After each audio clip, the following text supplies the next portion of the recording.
কি বাধা, কি সিস্টেম।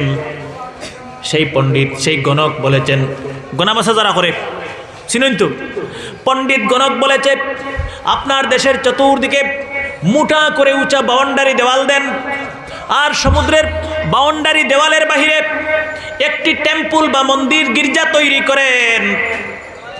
এই মন্দিরে, এই গির্জায় প্রতি বৎসর যে তারিখে দৈত্য দানবটি সমুদ্র থেকে উঠে আসে, ওই তারিখে আপনার দেশের সবচেয়ে সুন্দরী যে মেয়ে হবে, কন্যা সন্তান অবিবাহিত সবচেয়ে সুন্দরী মেয়ে, লটারির মাধ্যমে যার নাম ওঠে তাকে পাওনা দিতে হবে।